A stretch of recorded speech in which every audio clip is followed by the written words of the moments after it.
Everyone. Welcome to Soul Discovery with Kelly and Kelly. And today it's just Kelly.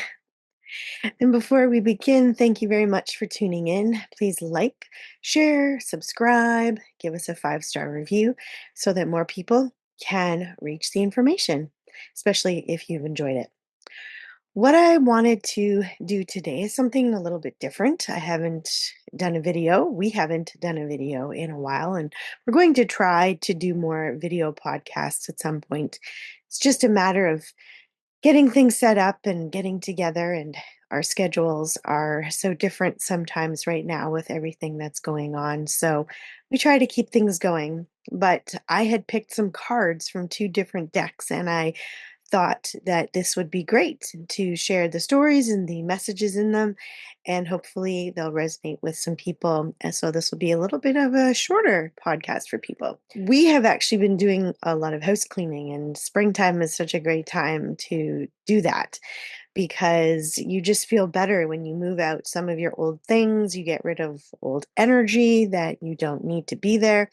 And it's great. And one of the things that Kelly found in a box was this book, and it comes with a deck of cards. It's the Fairies Oracle, and it's by Brian Froud, and the text by Jessica Macbeth. So I'm not even sure he's had this one for such a really long time, and he just found it. And we were actually just drawn to one of the cards that came out. So gonna do a little reading. This card is called, or the Lady of the Harvest, which is interesting, right? Because you think that with harvest, you think fall time, but the message I think is really good for what's going on right now. So I'm going to read the message from the card first, and then we'll have a little more discussion. The Lady of the Harvest: completion, grief, loss, harvest, release. After we have experienced the nurturing and fulfillment of the bright mother, the Lady of the Harvest, also called the Old Woman or Crone, helps us to let go of what is finished and liberate ourselves to move on to the next phase of our activities and relationships. As in the natural world, the old becomes compost for new growth in our lives. The Lady helps us to adapt to change and release. Often we associate the Lady of the Harvest with loss, regret, and grief, and often we are right to do so. The basic phases of grief are shock, denial, anger, guilt, emotional storm, acceptance, regaining of perspective, the beginning of healing, and the deepening of our capacity for love. The Lady of the Harvest understands grief and is patient and kind as we go through the sometimes painful process of letting go. We may well need to be patient and kind with ourselves. We should note here that the grieving process is the same for little losses and large ones. Only the time scale and the intensity of the emotions vary, but they vary enormously. We might go through all the grieving stages of a small loss in a few minutes, while it may take years for a greater loss. On the other side of this letting go business, there are many things that make us lighter and happier when we release them. Old traumas, tasks, or stages in our lives that we are glad to have finished, unhappy relationships or feelings that cause us pain and inhibit our growth. Sometimes we simply comfortably finish with one aspect of our lives and move on to the next happily anticipated one. Such releases are cause for celebration, and the old woman joyfully celebrates with us. In this card, we see both the patient acceptance of loss and the joyful celebration of liberation. When we liberate something in ourselves or in the world, we grow to be more like the Lady of the Harvest, developing her capacities within us. It is a time to accept change, to move on to the next phase. Power and strength in the present and future come from releasing the past.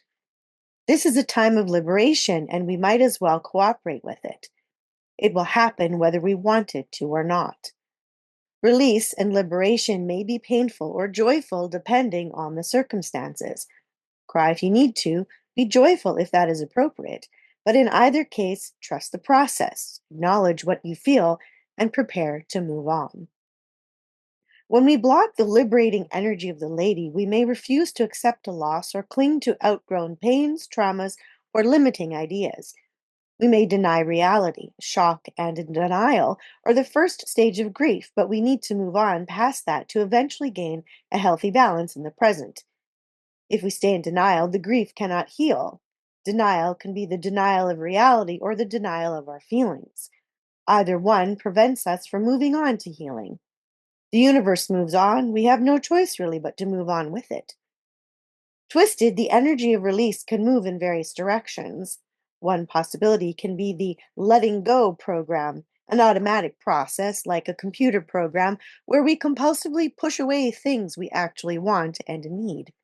Another twist on this is to turn away from the things in our lives that give us satisfaction, fulfillment, or joy because we cannot have the one thing we want. So it seems reasonable to have nothing at all.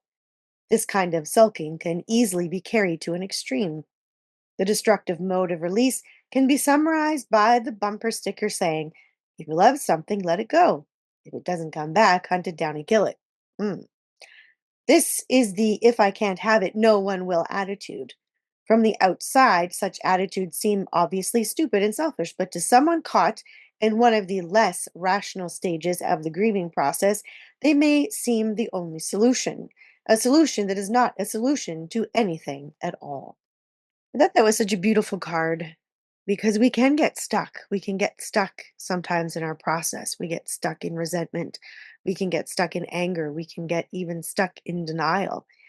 And at some point, we have to see that where we're stuck is actually hurting us, that it's not hurting another person. It's not hurting anyone else, but it's just hurting us.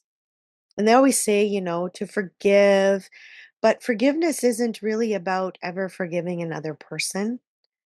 It's about forgiving yourself for being in a place where you didn't know and you didn't know how it was going to make you feel. You maybe don't know what it was going to do to yourself. And there's been a lot of purging of that for me personally lately, where I have been purging out a lot of old energy being triggered in ways that I wouldn't have even imagined being triggered, nor wanting to be triggered by certain people. It's caused a bit of friction. It's caused a bit of miscommunication at times, and some of those things are taking a little bit longer to work out because there are things that can get stuck in our nervous system and our energy field. And when they're ready to come out, somebody will come along to trigger them. And if you can recognize it for what it is, that it's emotion that needs to be released, and you're not making anyone else responsible for it, then that's great. But sometimes we can get stuck when we get triggered by someone where we think, oh, it's that person's fault. And that's where we get stuck in some of our own stages because we want someone else to be responsible for how we feel, because taking responsibility for how we feel actually feels very daunting.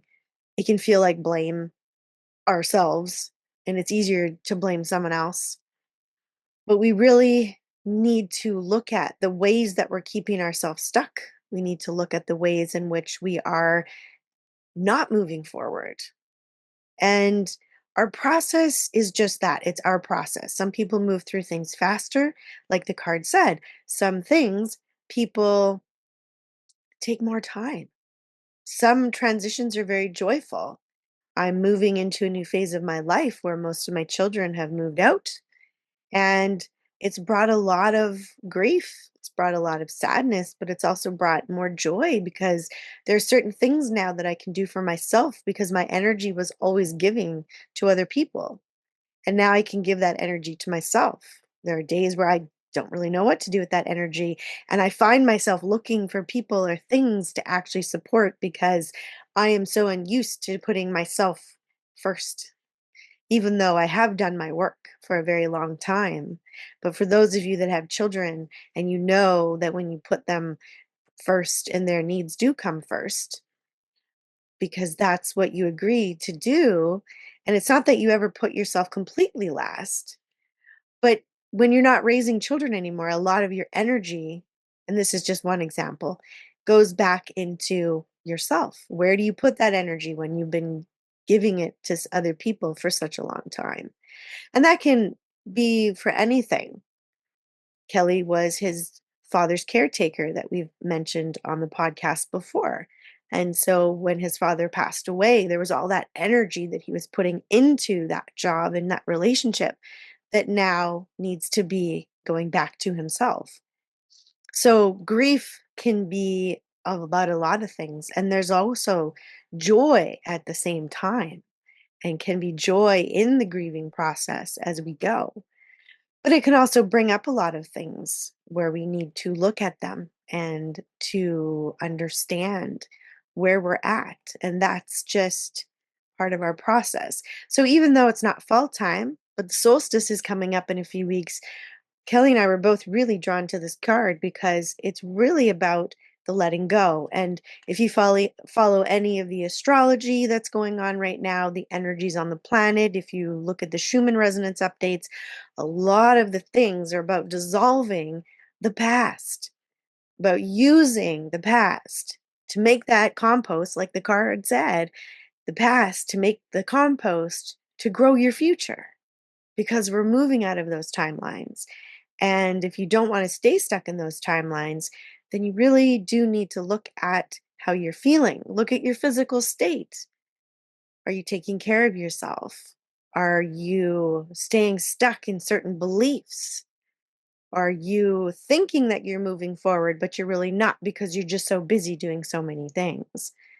So really focusing on yourself and your energy right now at this time is very important. And that's part of active embodiment and being empowered, is embodying our energy, not just giving it away, but embodying our energy so that we can use our gifts.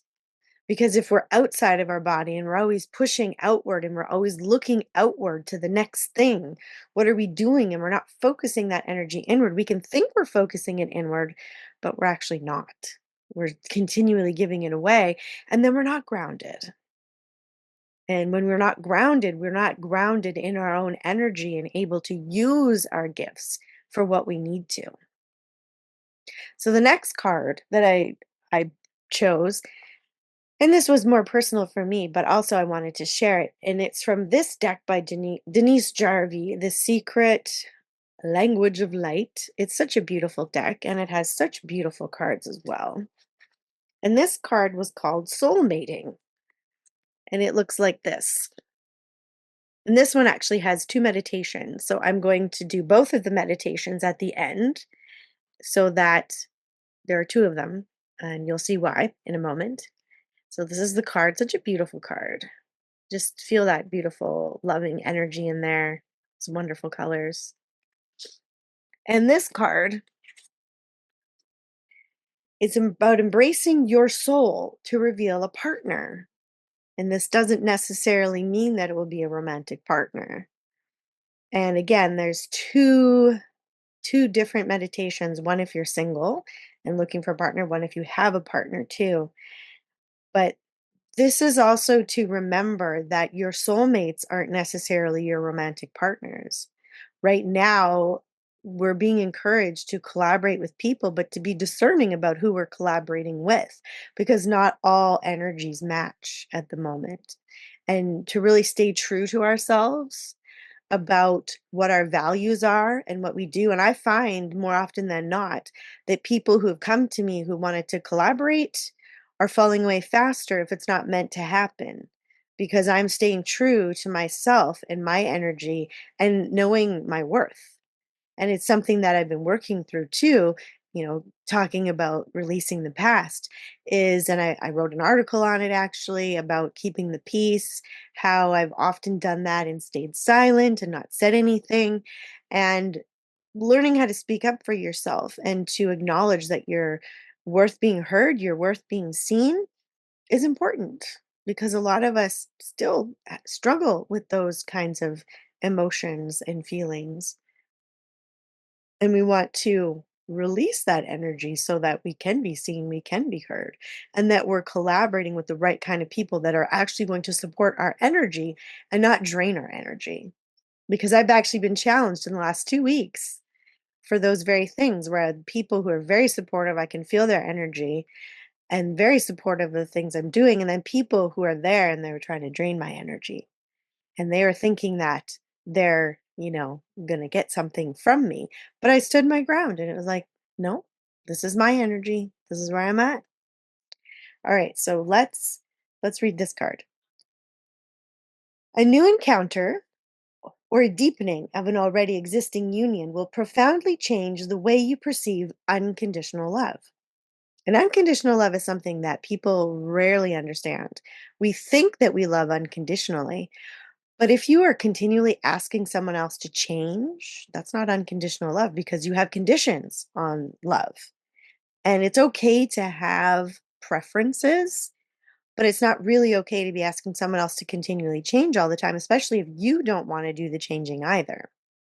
So, in deepening a connection with another person, you really have to deeply connect with yourself to know what you will and what you won't accept, and to know that the people that you're collaborating with, whether it's a work relationship or a romantic relationship or just a familial relationship or any kind of relationship, really, is that have that deep connection with yourself and to develop the communication with that other person that you can, then move forward in some fashion. So it's not always about, well, I'm not getting what I want, so I'm leaving, because that doesn't foster any kind of collaboration whatsoever.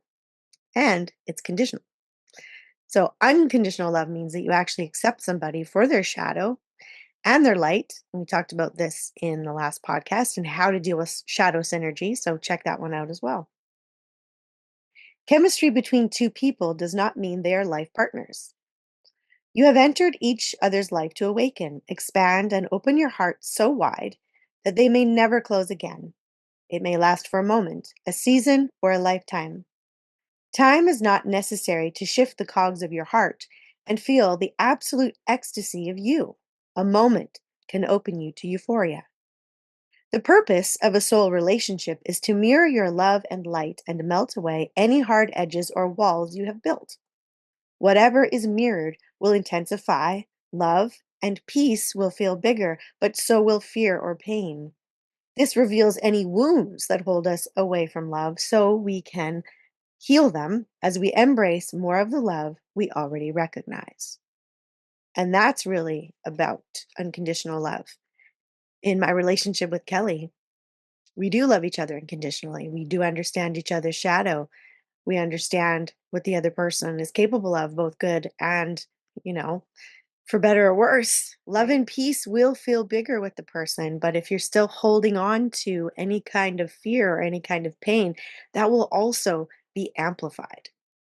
And then when our fear and our pain is amplified, what do we do with that?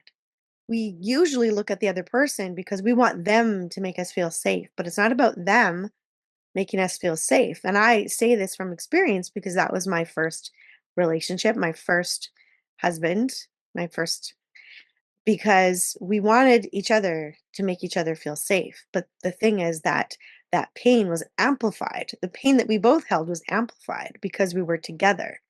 And if you can acknowledge it and begin to heal it, both of you, then you can move forward. But anything that you're holding on to is going to be amplified in relationships, no matter what that relationship is. Just a little something to think about. So if you want to listen to the meditation, there I'm going to start with the one, and they're very short so that you can go back. You can listen to these at any time, and then there's one if you already have a partner. And even listening to these is probably good because it really helps you to understand the relationship that you have with yourself, because that's always important. We always talk about, oh, doing all this healing, and that when we heal, we think, oh, our relationship, we should be attracting the perfect person.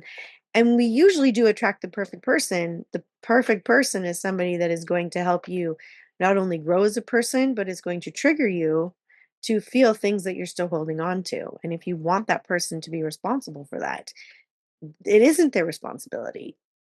They can talk to you, they can communicate with you, but it's really individually each person needs to be working and letting go of of those things themselves.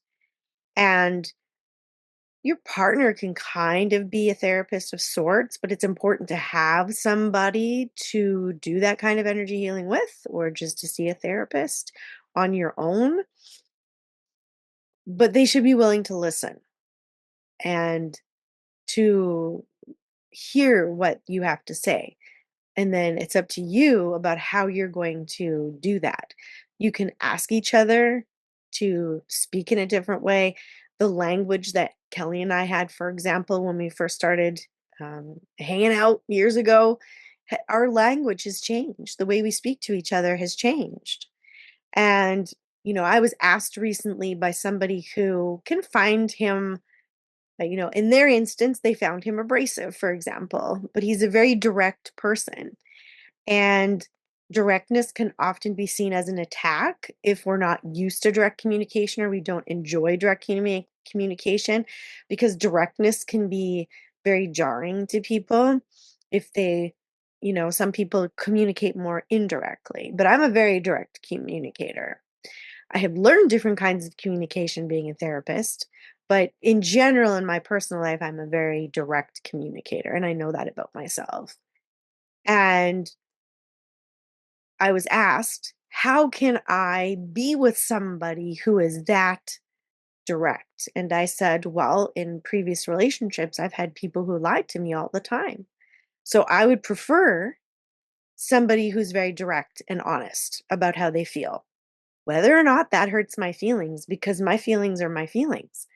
I would rather have somebody that's honest with me about what they're going through and how they're feeling, because I know that I can then be honest back with him about how it made me feel about what he said or what it triggered. So I know, because we have that honesty and we have that trust. We built that trust together. And that's really important, to build that trust so that it's not all about one person being honest and direct. If he wasn't allowing me to do that back in return, then I probably wouldn't be with him, because I want to be able to have it go both ways. So it's very important that if you want to communicate directly with people, that you are in a space where you can take that back, because directness isn't an attack. It just can feel like it when you're not used to it. And a lot of communication is very passive aggressive, and we think that we're being nice that way. But passive aggressiveness then also can build resentment with people. It also creates miscommunication because people don't understand. So I prefer that I have someone in my life who's very direct, and that I don't have to worry about that. So that's just a little on the side, to just to give some context. Okay, so I want you to get into a nice comfortable position where you can close your eyes and just relax, and just start off by taking some nice deep breaths and focusing on yourself or your heart center, feeling that warm golden light that is there, this golden, warm, loving light from Source, also coming from Mother Earth.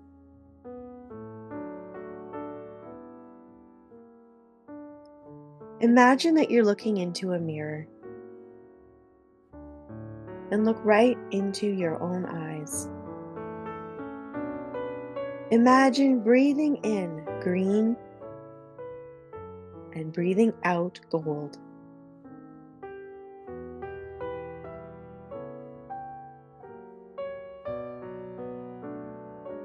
Now continue breathing in the green, healing energy, and breathing out the gold, loving, supportive energy, and allow that energy to surround you.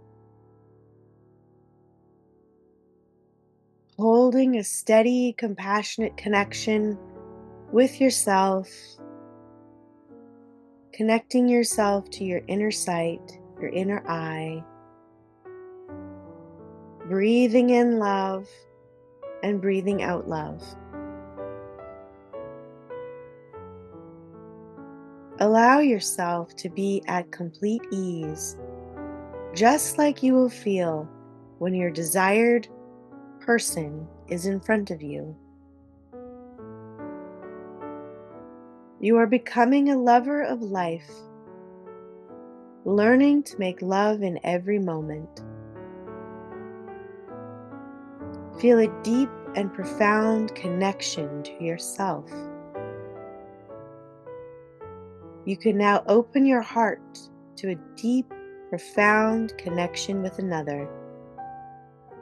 You will recognize it when it arrives, and it will be effortless and delightful. Hold your outer or inner gaze for at least 30 seconds, feeling that love, feeling that support and loving energy for yourself.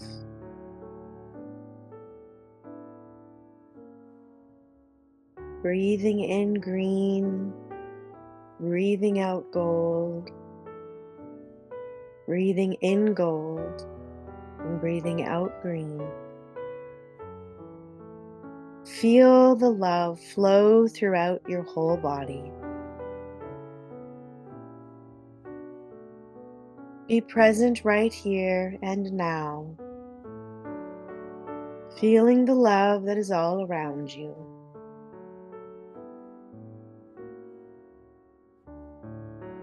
Becoming love, and so it shall be.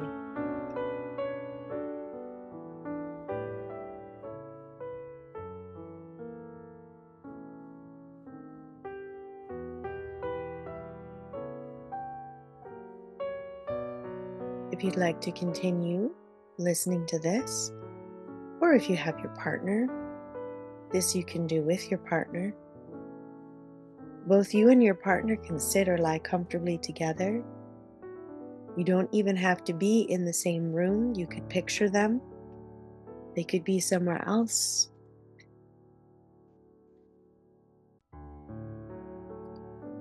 This will move you both beyond time and space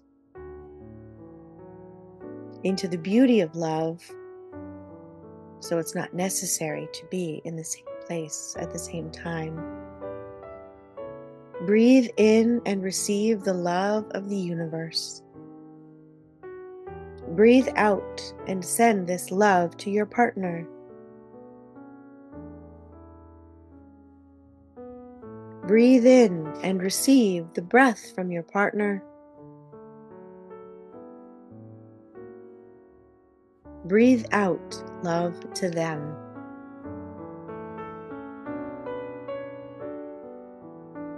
Imagine each breath as it opens your heart to further receive the love and breath of the universe, as well as the love and breath from your partner.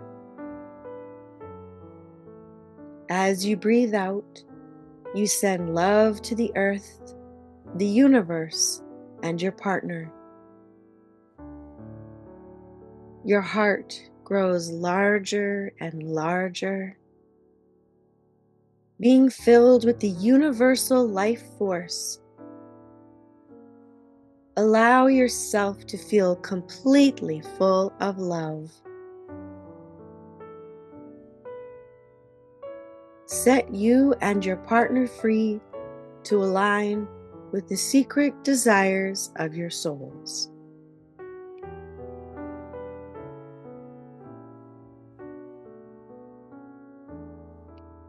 And as you continue just to relax, some things that might inspire you to take further action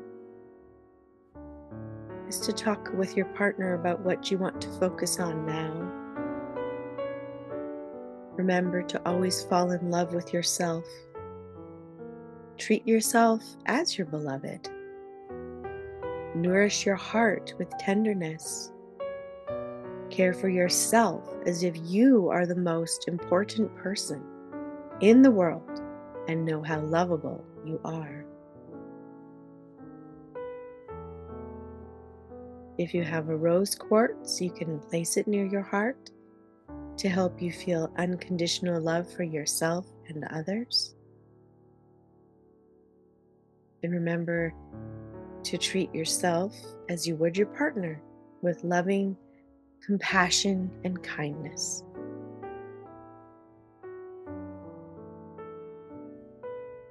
Together, you can write down new things that you want to experience,